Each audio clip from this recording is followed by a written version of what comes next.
We have the opportunity to sit back and interact with a lot of very successful group practices, a lot of relatively poorly run practices. And I think that especially coming out of this COVID pandemic that we've been through, we're going to see a lot of acceleration of certain parts of the industry and a lot of changes within the group practice dynamic.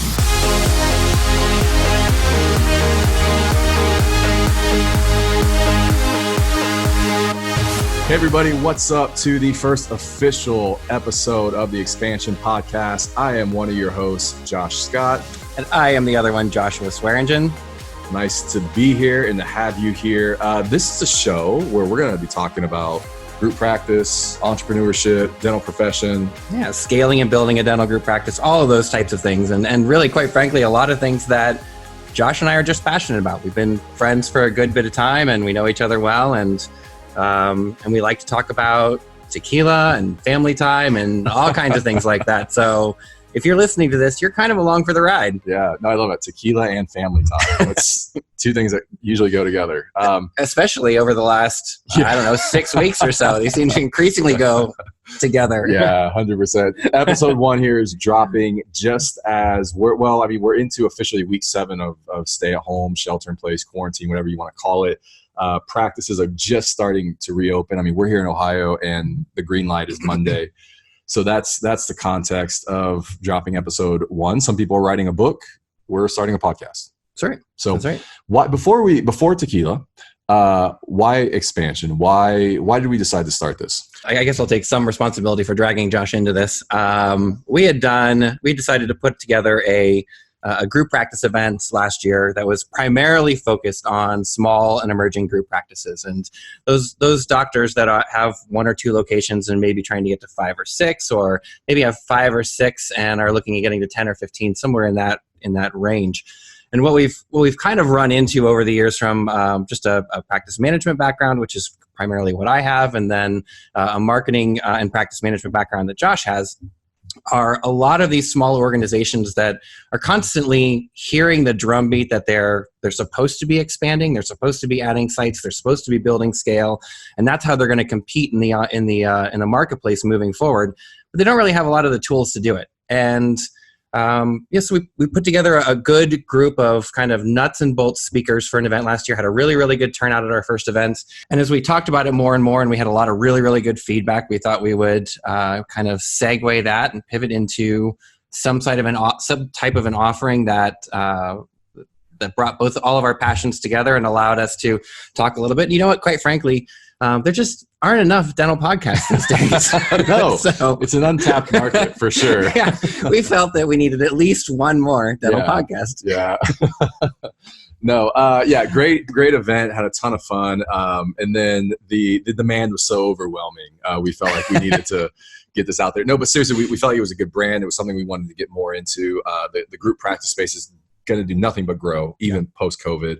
And that's going to be one of the themes that we talk about is how that happens. So if somebody was to ask you, okay, but how is this different than every other podcast? Like, why give this one a shot? What do you think you'd say?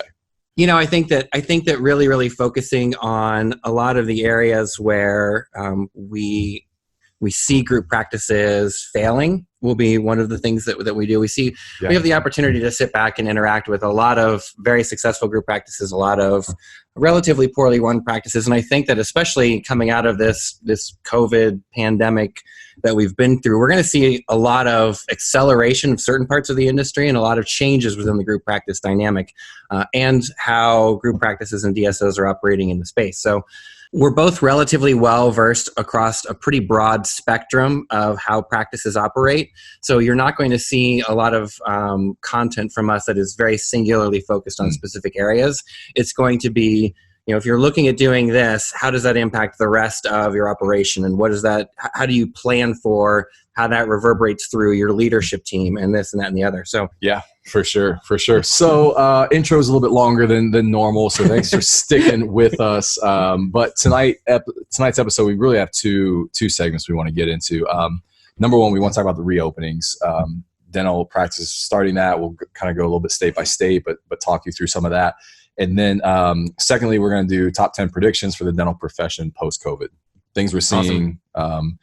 May or may not play out. But first, before we get to that, arguably the most important section of the show, we call it where you at and what you drinking.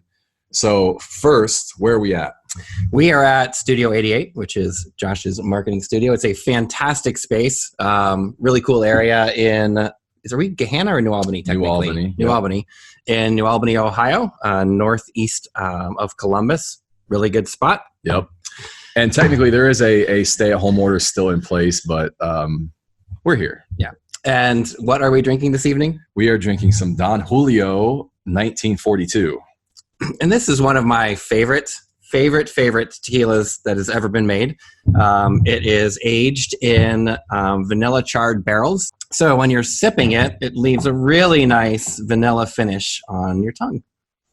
And it is one of my favorites. The first time I ever had this was actually the first time we met. Couple years, well, gosh, Gotta be 20. I mean, it was 20 years ago now.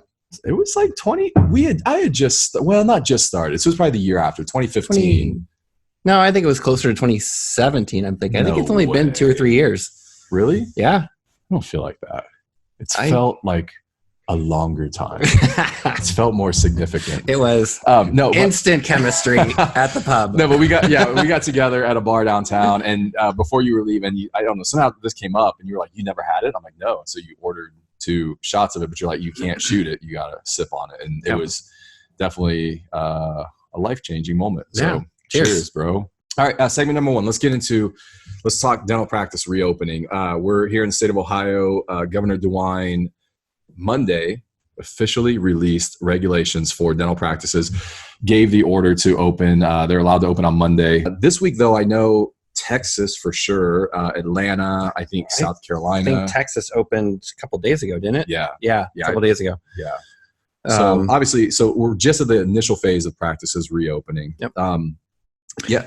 It sounds like pretty broadly across the country, most of the states will begin to start loosening that up probably in the next week or so. I keep hearing May 12th as the next kind of big date for a lot of states. Yeah. And even the ones like New York, New Jersey that have been a little bit heavier hit sound like they're trying to start loosening things up as well for their businesses. So the governor in the state of Ohio basically said it's going to be business as usual, full speed ahead for dental practices, which does provide some hope, that maybe we're getting towards the end of this thing. It also provides some really interesting challenges moving forward that we're going to have to deal with as an industry that are going to change the way we do business for a long time to come. Yeah, for sure. It was interesting today. I had a consultation with a client, and he's starting next Monday. Mm-hmm. And had one of his team members say to him, she said, "I don't know why we're opening because we actually, like, hair salons hair salons aren't open and they work just as close with people as we do."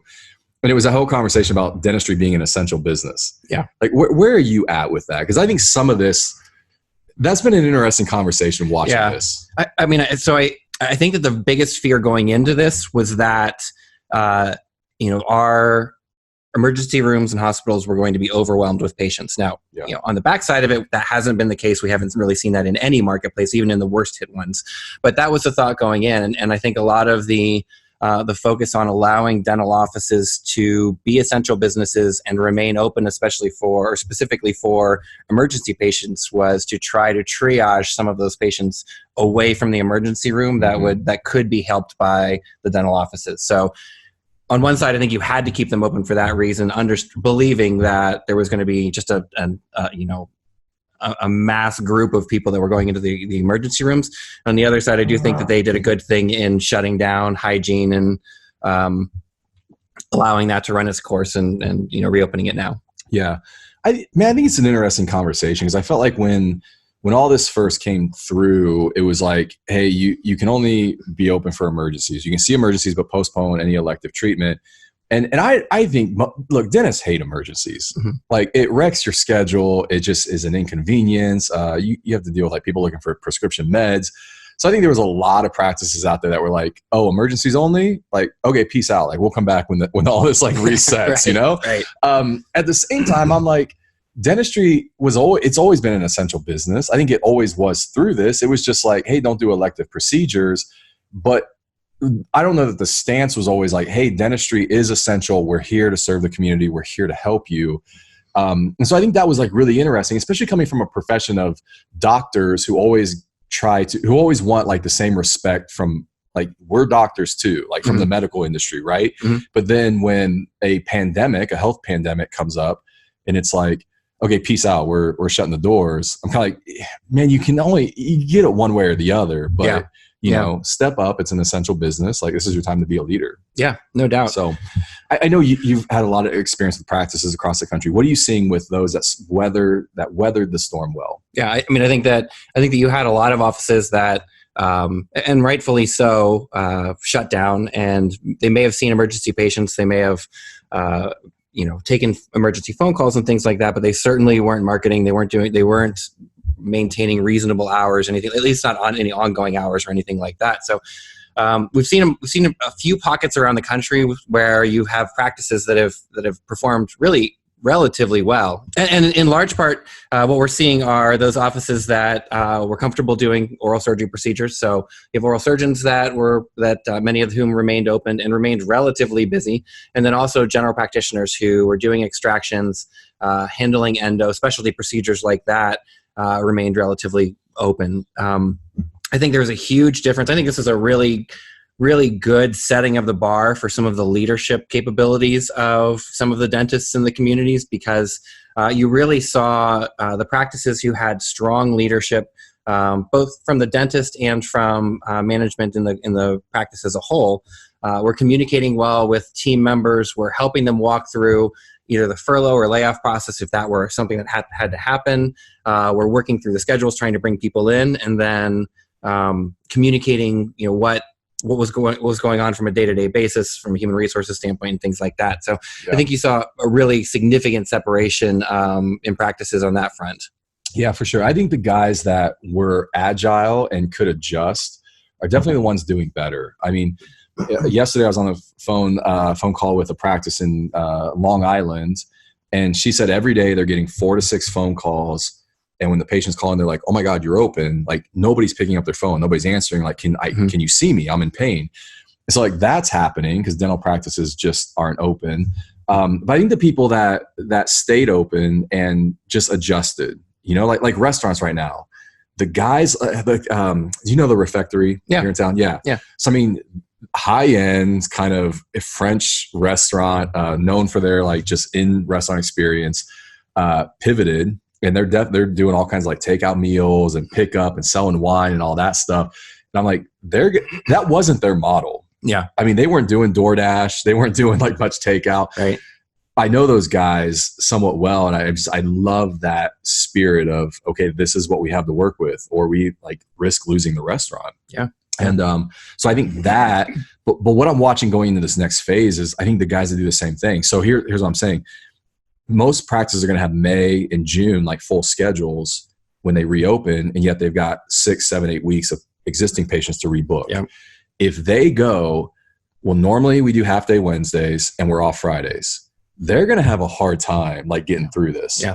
But if they can get into some extended hours and add, half day Saturdays and add Fridays for a while, just tell the team like, hey, you had your 6 weeks, like we got to go. Yeah. And you've got some overtime and all that. But so I think it's that agileness that I'm seeing that's huge. Yep, trying to recapture some of that lost revenue on the fly. Yeah, and I think just stepping back into where we are currently, I think that one of the things that's really differentiated, and it plays into that agile mindset, are those organizations that did have a planned marketing component to their business, and we're walking that out pre-COVID-19, pre-pandemic.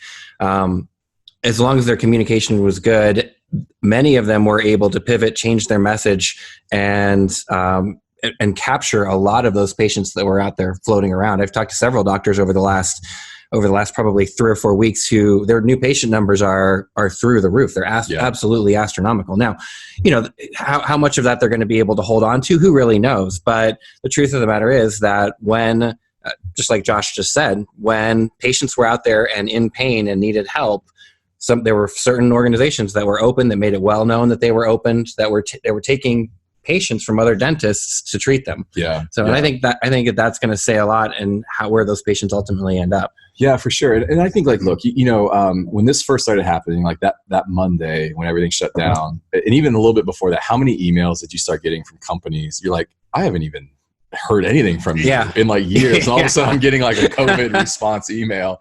And all of a sudden now start people getting real active on social media. And it was funny, like, you know, now we're doing it, now we're communicating. But I think you're right. The guys that were doing that before, like you had communication with, you had touch points, even brands, you were way more, it just felt way more natural and there was trust there.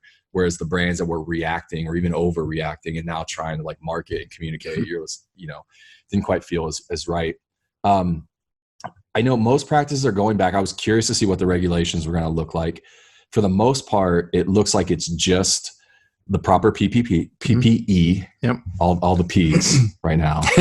You down with PPE? No, it looks like it's really two things. The ADA issued some guidelines saying that treatment must be provided safely. Mm-hmm. And what that looks like is a lot of social distancing, like keeping patients apart in the waiting room or even in the cars until they get called back, staggering schedules so patients aren't running into each other.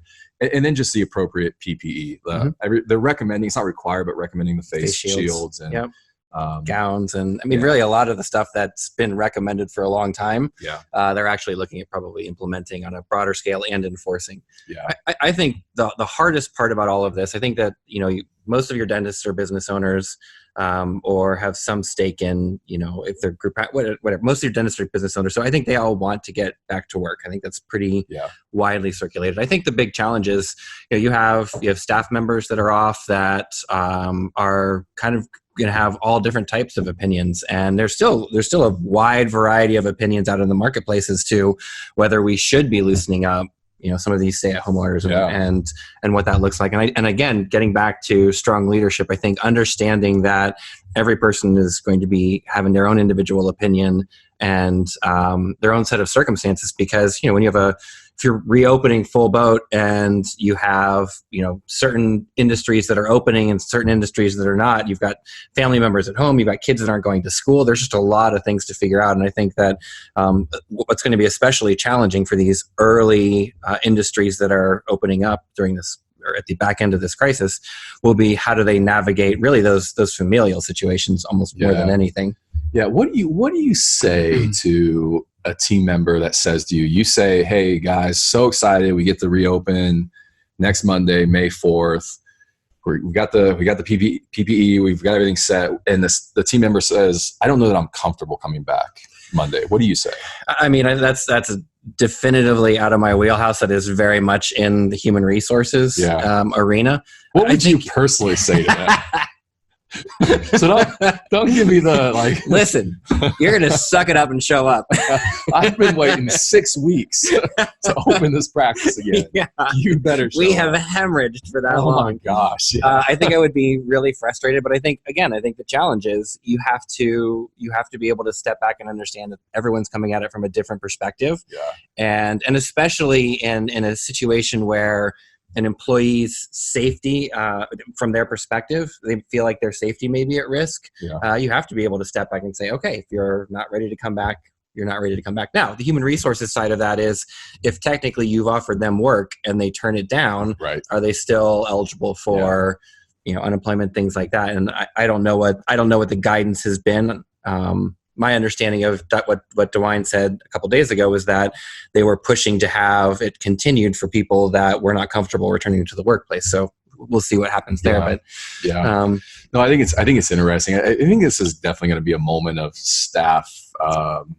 Migration's not the word, because they're not leaving to go somewhere, but almost like staff transposing, like just shifting around. I think there are some team members that are like, you know, look, my doctor's a jerk. Like, I never liked working for him. So I think I'm just out. Like, I'm going to wait and find an office where they have a hygienist that didn't want to come back, and maybe they'll need somebody. Yeah. You know, and I think obviously right now, like the media's role in this has been huge, and just a lot of, I mean, it's created a lot of uncertainty, a lot of fear in a lot of cases. And, you know, and then everybody's all over the spectrum on that. And I don't think there's judgment. It's just like, some people literally would have opened up 4 weeks ago, and some people don't want to open until June. Yeah, or July. Yeah, I mean, sure. One of the states I think even has a September date on it, which is like insane. So yeah, it's all over the place, but we may see some teams like mix up for sure. Yeah, it'll be interesting. Yeah. So yeah, pre-opening, I mean, there's some guidelines there, calling patients to confirm, and just using CDC guidelines of evaluating them ahead of time, reviewing your safety standards and protocol. So I think right now a lot of practices are calling patients, gauging the response. I don't know that we have a handle on it yet. From everything I'm hearing, the initial response this week of patients returning has been good. Yeah. Well, I think, I mean, what I'm hearing is that, you've slowly canceled schedules as you've gone during the stay-at-home orders. Yeah. So theoretically, if you're booking 6 months out, hopefully your schedules for May 4th, June 4th are relatively full. Yeah. So all of those, I mean, I think most of the communication has been, we are now seeing patients, your appointment is still active, and then trying to fill in any of those open spots with patients that have been missed over the last 7 weeks. But yeah, all the indications that I've heard are that people are trying to get into the dentist relatively quickly. Yeah, it was either one of two forecasts. It was either dentistry is going to have its busiest summer ever. Oh, for sure. Or it was the American public's going to be unsure and hesitant to go back to the dentist. I think I'm more bullish on that, but it was yet to be seen. But I know probably this week, 5 different practices I've talked to, and everybody's been pleasantly surprised with how things are shaking out for next week. Yep. So I would agree with that. And just to hit on a point you made earlier about just some of the transient nature of the industry, I will tell you that for those of you that are in group practices or in emerging DSOs or whatever, there's a lot of movement in the upper level, executive level of the DSO marketplace right now, because they're using this time to find talent, upgrade talent, bring people in. So it's not just happening, with assistants and dentists and hygienists and staff members, things like that.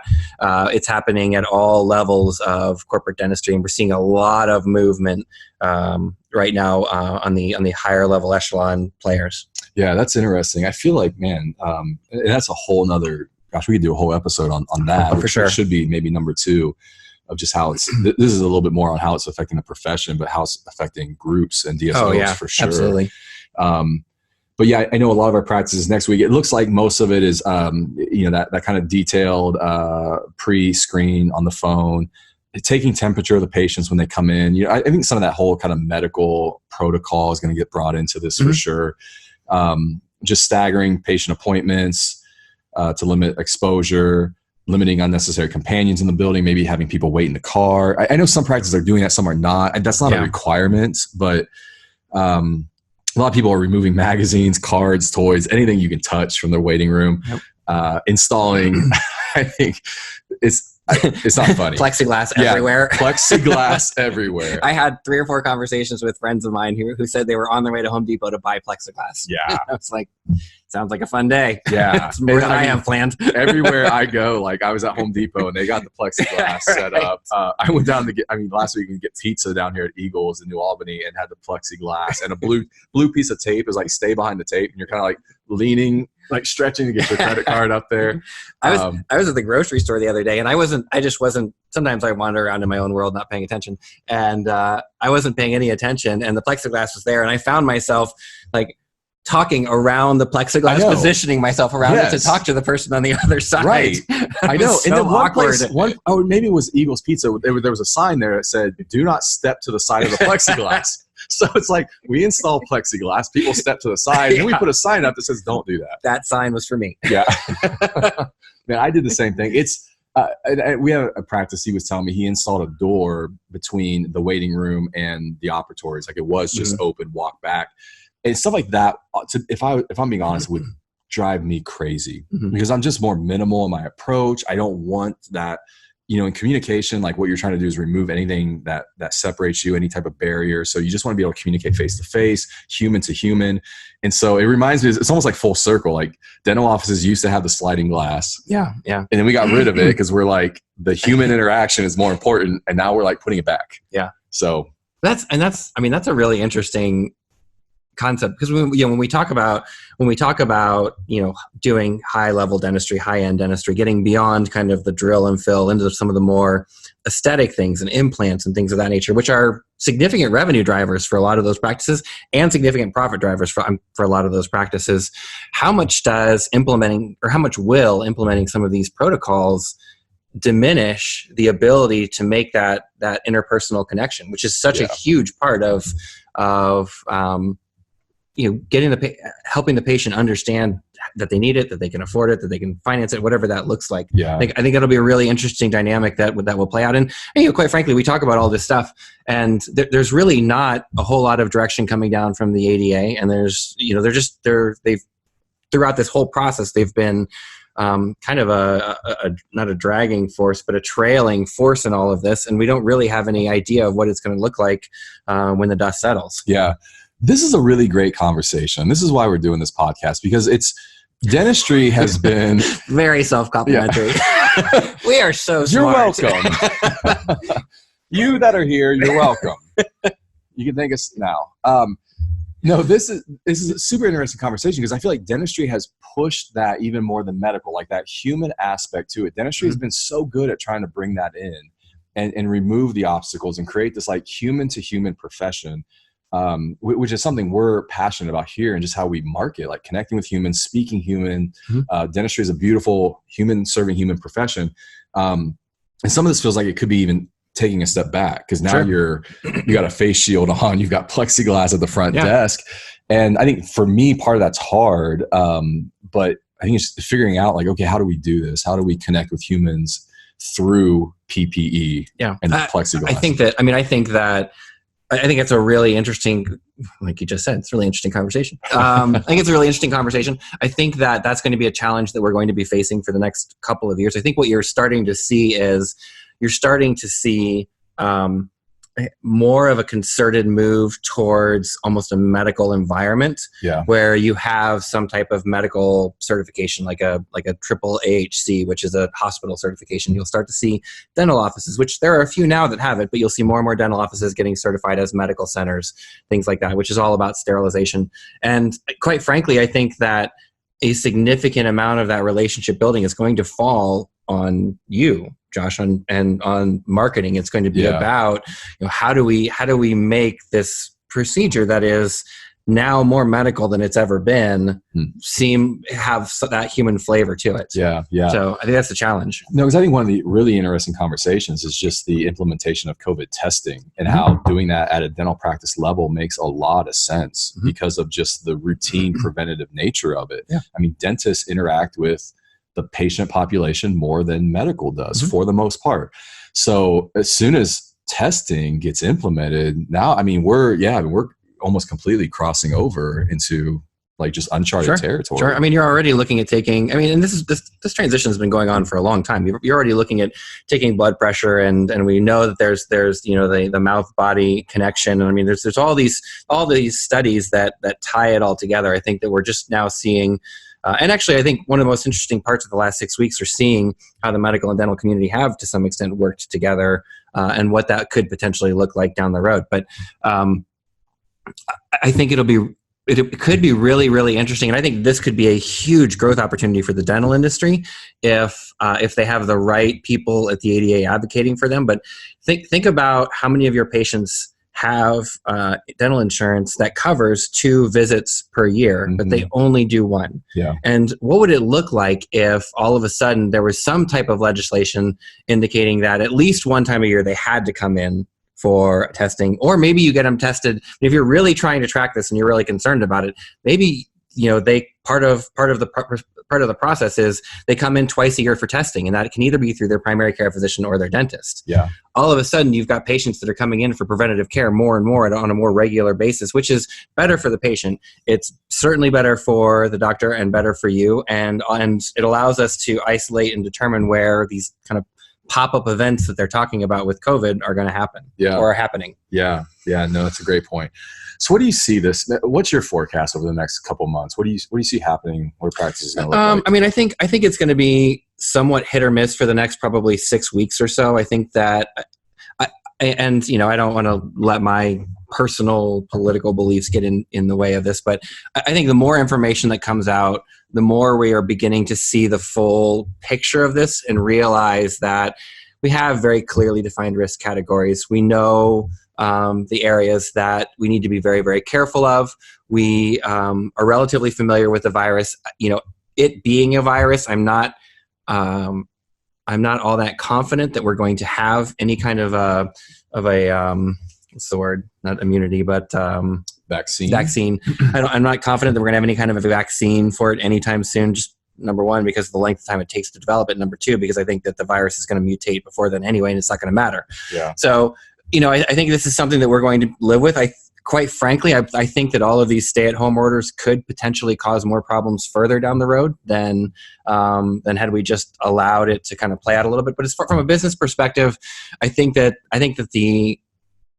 the government is going to do everything they possibly can to keep things open as much as possible. And I think that if we do have a recurrence, I think the next step is going to be more of an isolation of those specific risk groups, rather than the entire economy and entire community as a whole. Yeah. It's been interesting watching this because the first couple of weeks just jumping on CNN.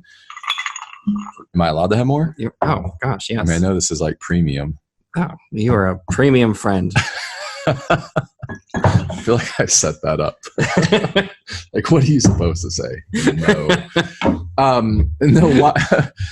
think that Monday everything shut down. I have probably watched more news, CNN, Fox, than I ever have. It's been less the last couple of weeks because I've actually just kind of went the other way. I'm just so done with it. I know. But what was interesting was watching, on one side CNN and Democrat, kind of liberals go, we cannot reopen anything until this is done, which could be July, August. We have no idea. It's we don't know. And until it's there, we won't reopen. And then Trump, Republican Party, Fox News going, we're going to reopen by Easter. And I'm like, neither of those are helpful. Right. It's just, the thing is, I think where I landed at some point about 2 or 3 weeks into this is we can do both. It's not either or, we have to be able to do both and. And so how can we reopen, but how can we do it safely and protect people? And so I think you're right. It's look, businesses have to reopen. I think we all will feel the impact of that, man. It's going to be well, and I think that, and you're starting to see this argument now play out. I think the problem you run into is that when you half open businesses, you have a lot of small businesses that are not hoarding cash on the side. They're on a week-to-week basis. So they've been talking a lot about these restaurants, and if you cut restaurants down to every 6 or 8 feet, some of these smaller restaurants, they're operating on 30% of the revenue. They won't survive. No, they already had a small profit margin. Right. A lot of these businesses won't survive. So I think that's how not that you want to jeopardize everyone's health for some small businesses, but there's a legitimate conversation going there. All right. So how do we allow them to thrive and allow the American spirit and the entrepreneurial spirit to continue thriving and growing while maintaining some level of healthful interaction between individuals? And I do think that hindsight's 2020, and I think that having antibody testing and all the testing that's going on, we'll have a better idea of these are the people that really do truly need to, because the virus is no joke. There's no doubt that it's more aggressive from the way it spreads than most things we've seen before. The mortality rate is a lot more than the traditional flu. So it's not a fun little virus to get, but it does have a very, very defined attack pattern, and the people that it infects that are in trouble are in a very specific category. Yeah. Do you think it's all conspiracy? No, don't answer that. Let's not go there. How far off the rails do you want this to go? You put people in quarantine long enough, there's some crazy stuff that comes out. I'm an extrovert, and I am dying in quarantine. Yeah. Dying. It's like a sentence in hell. Oh, man. I'm an introvert, and I'm dying in quarantine because I can't get away from people.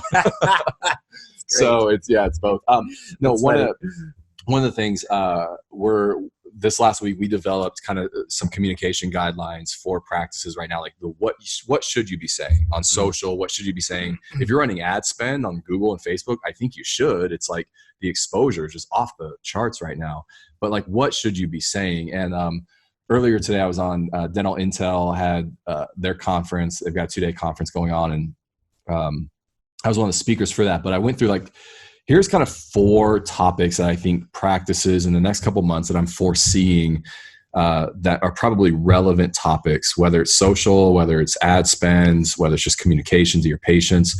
But the first one being safety.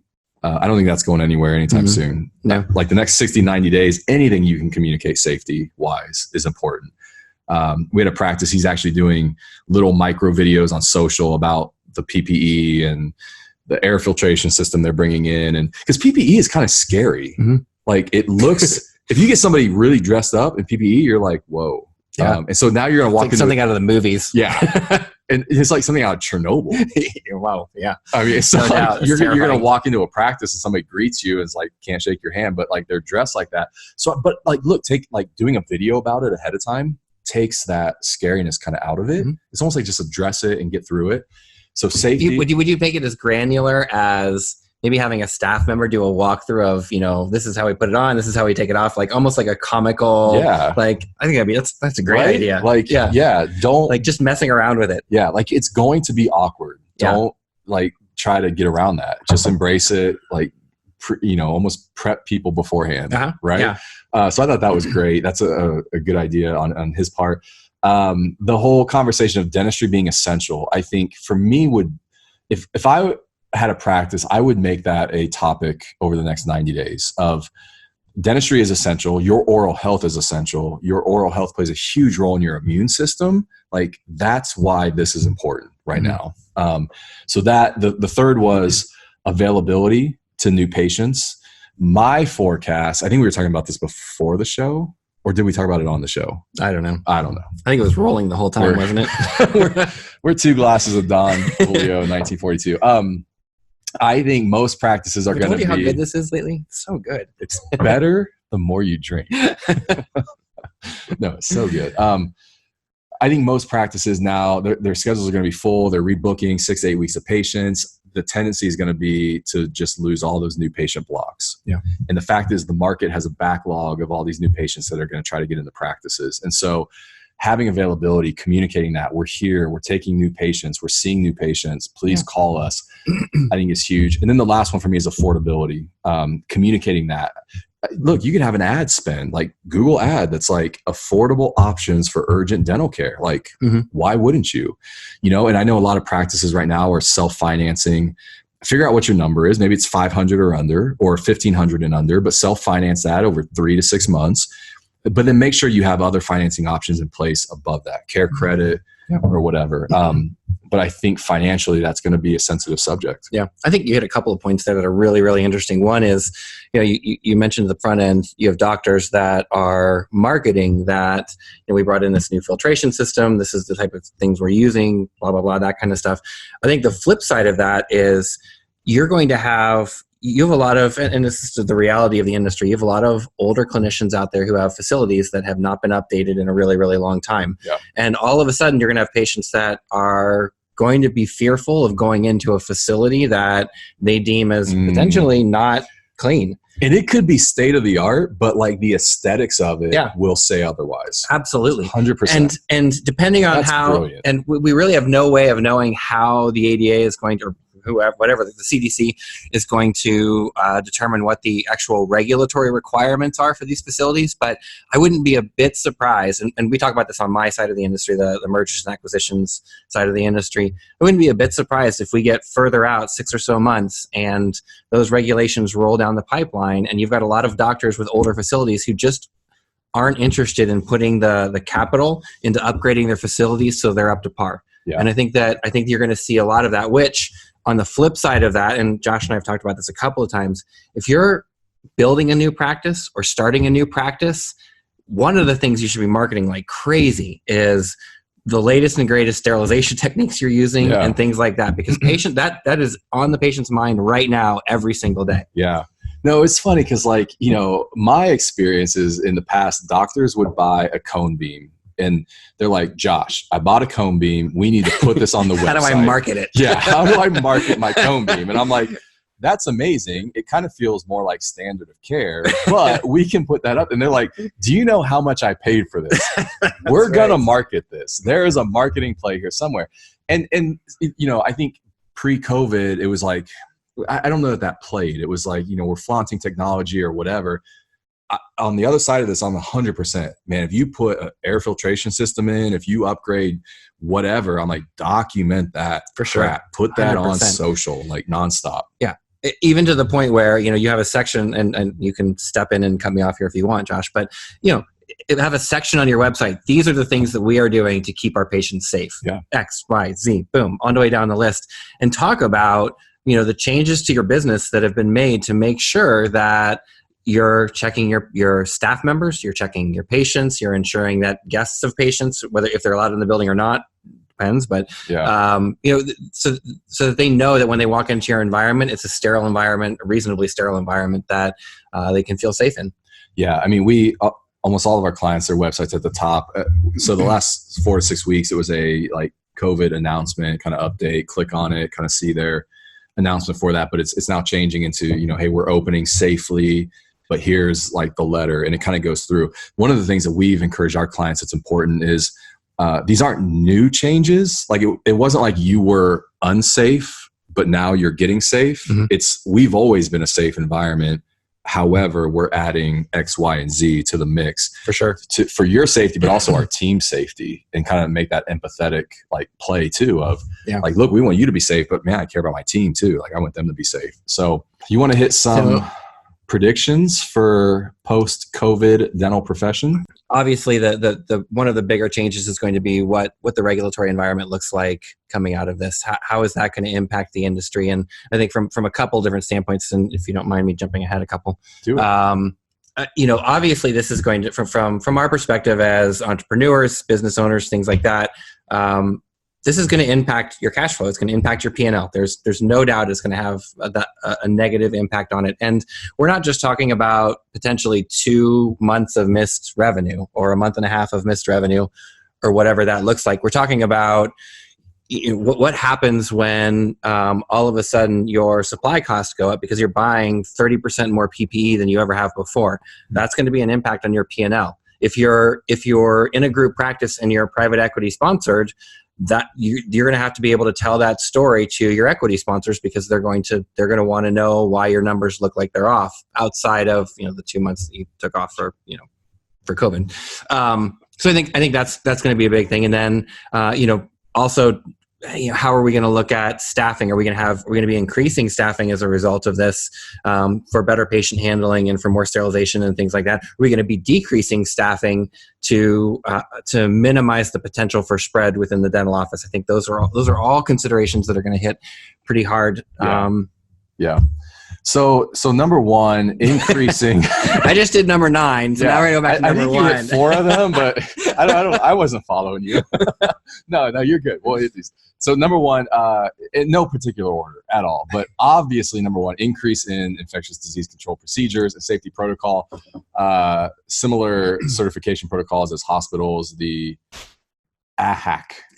It's a AAHC, American Academy of Ambulatory Hospital or Healthcare Systems or something like that. See, this is why you're on here. You're so much smarter than I am. There are a very small handful of DSOs that have done this. Most of the DSOs that are even aware of this or have looked into it are those that have executive teams that originated in healthcare. Okay. But it's a very high level certification that indicates this is how you're handling sterilization processes. This is how you handle the patient from walking in the front door to walking them out the back door. Okay. And it's very much a very medically driven care model, and it's extremely hard to get. But I think that you're going to start, whether it's that one or a handful of other ones, I think you're going to start to see dental practices really take some of those types of certifications seriously. And don't be a bit surprised if, as we start to see more collaboration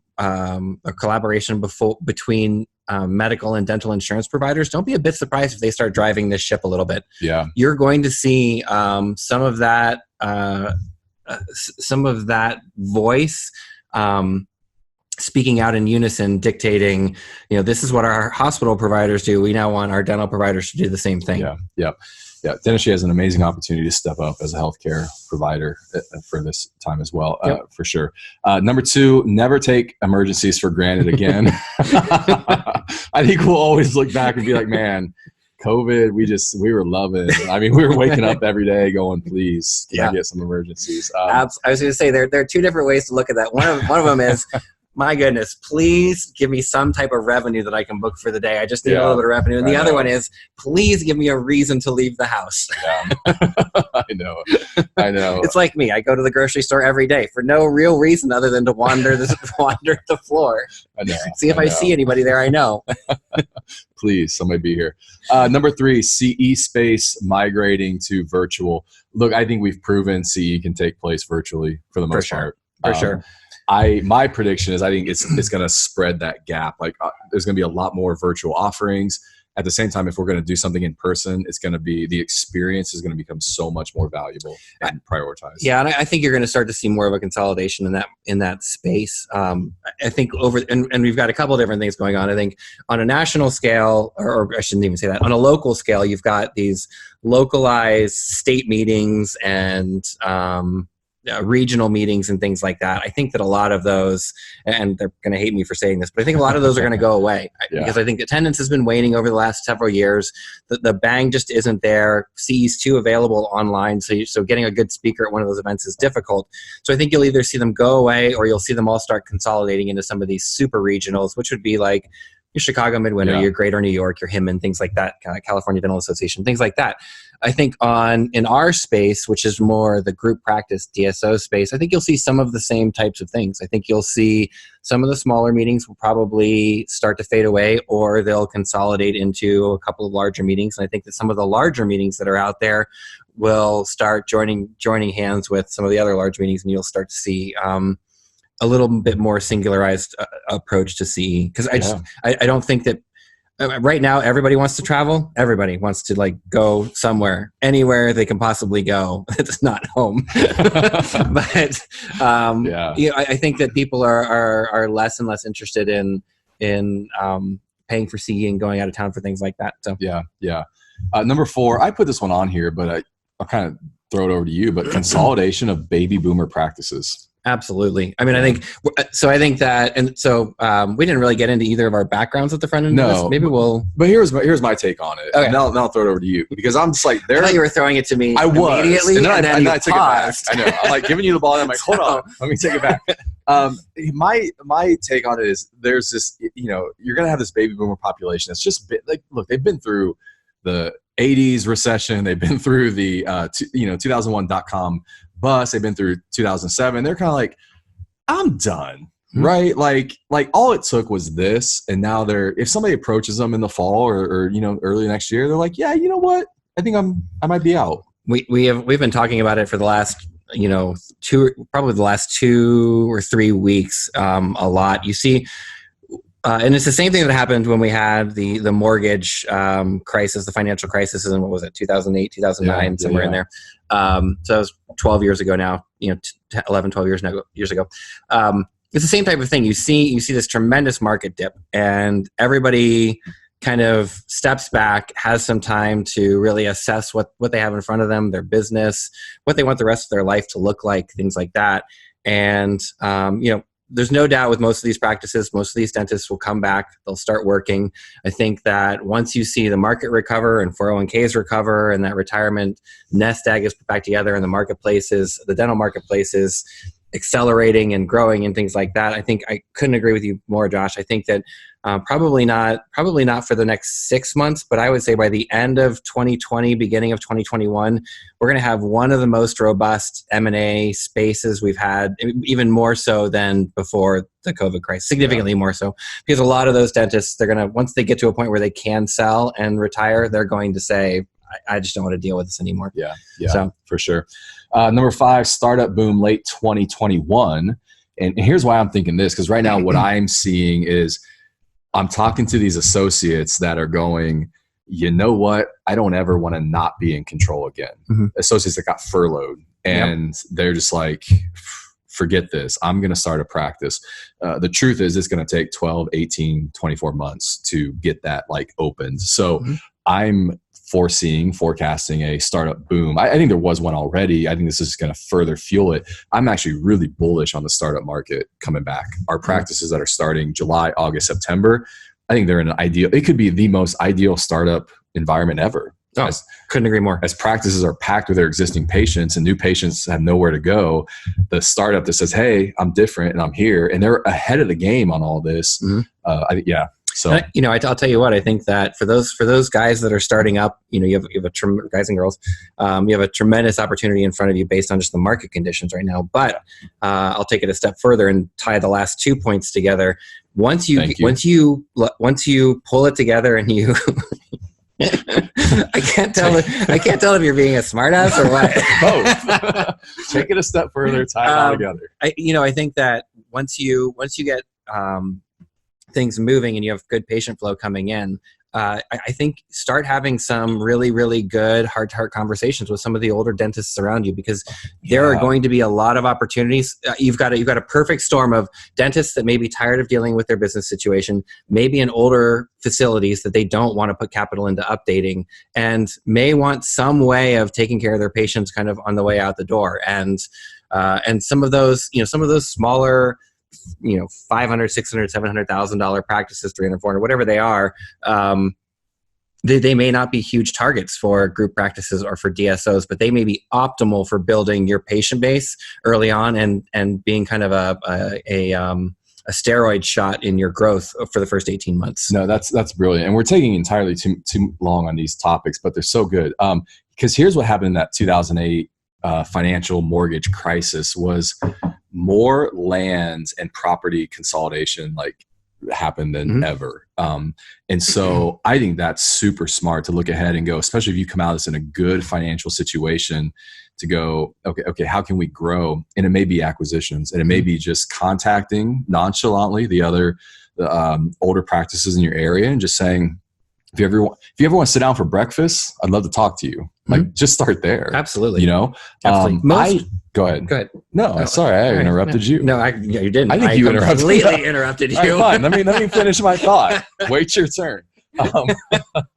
No, it was inconsequential, but I had that same thought just around marketing companies. I'm like, there are some that I know are not going to make it through. And I've said to a couple of people out there, I'm like, if you hear of a marketing company that's in trouble, have them come talk to me.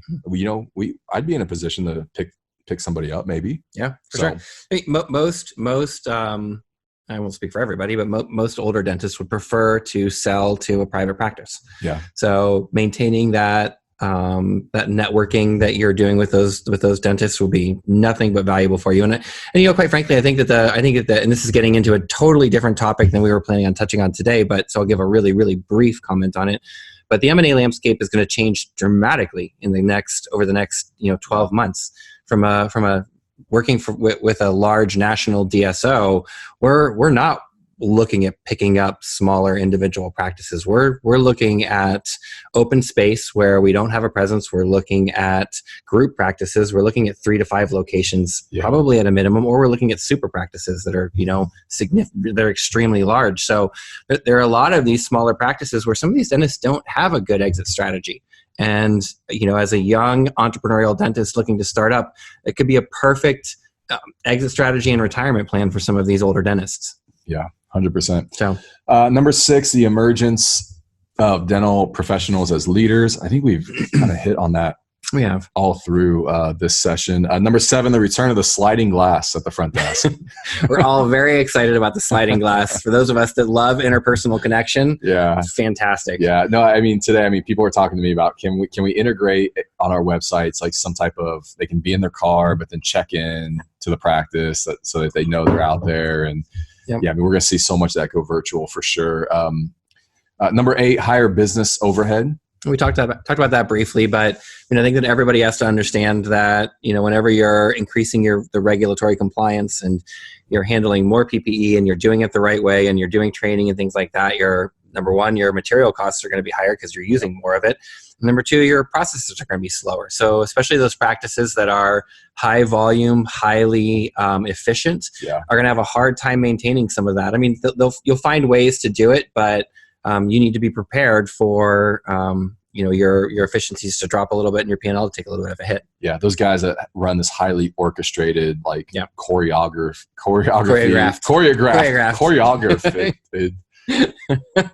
It's not making sense. Choreographed practices will get frustrated by that for sure.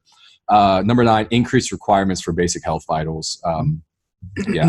Temperature. We're already doing blood pressure for the most part, but And I've been a long time proponent of kind of that medical dental crossover, and I think that my personal opinion is that as we start to get into a singular environment of medical and dental care, I think that does nothing but help the dentists. Yeah. I think you take some of that preventative care away from the medical providers, which they really don't make any money on at all anyway. And I think that a lot of the services that many of you are already doing as dentists become a part of their medical charts, and you get compensated for them. And especially when we get beyond just basic vitals and into periodontal care and all of those other things, Yeah. I think you've got a tremendous opportunity. I think that's going to be a huge growth arena for dentistry in the future as we move into more of a singular environment.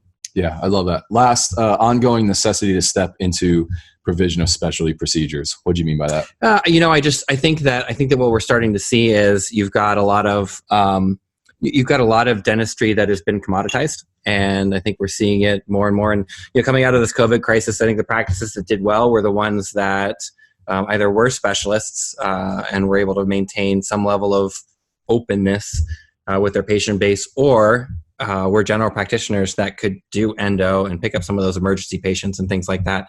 And I think that as you continue into that environment, I just think that you're going to have a hard time. More and more of the traditional general dental procedures become commoditized and lower profit.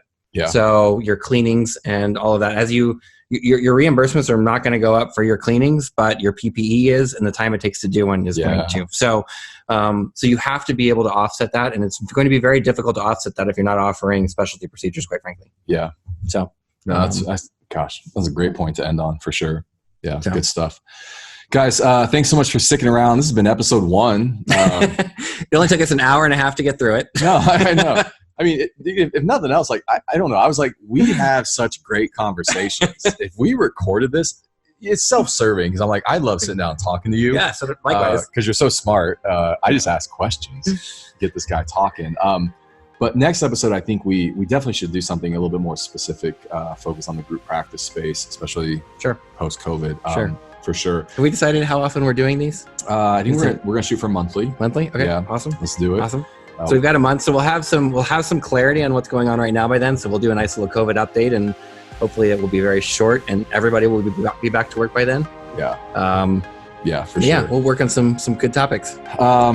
Check out our Facebook page. You'll see that. Go search for that, or you'll find it down below in the show notes. We're launching that. You can also find this over, I don't know how you're consuming it right now, but it's on iTunes, Stitcher, Spotify, those links as well in the show notes. But guys, it's been fun. Shoot us any questions. Hit us up. Where's the best place to find you? Definitely on LinkedIn. LinkedIn. Yeah, LinkedIn's where I post most of my content, any of the articles I write or any things that I do. I mean, you can get on Facebook or Instagram, but most of my Instagram are pictures of beer cans or things that I do in the country yard killing wasps and things. So not terribly interesting. The wasp saga. And Facebook is real. just, the wasp saga is very, very real. We get a lot of wasps. So yeah, LinkedIn's probably the best place to get a hold of me. Cool. Joshua Swearingen over there. Check out your articles. You do some writing for Group Practice Now. Yep. I've done Group Dentistry Now. I've done a couple articles for them, a couple of articles for a couple of other places. If you go on my profile, you can see all of that linked up. Most of it's private equity or group practice related, but cool. I feel like we should have done this at the beginning. Like, this is who we are. Yeah. So do you want to start over? Yeah. Do it again? Thank you, everybody. Welcome to episode 1 of Expansion. I'm your host. What's that mean with those flip things? Take 2. Yeah. Best place to connect with me, Instagram or Facebook, but Instagram handle is @JoshuaScott. Love to connect with you. Shoot us your questions. For sure. For sure. I think one thing we'd love to do is actually, we won't take questions on the air because that's going to be really cumbersome. But if this sparked anything in you, or you have any questions you want us to cover, we'll do the research and we'll put some content around it, and maybe bring you into it. So, we'll see. So join us next episode, where we're at, what we're drinking. We'll fill you in when we're there. It's gotta be bourbon next time. Yeah, I feel like that's true. Yeah. Bourbon. All right. Awesome. All right, Thanks guys. for your time, guys. Appreciate it. See you next episode.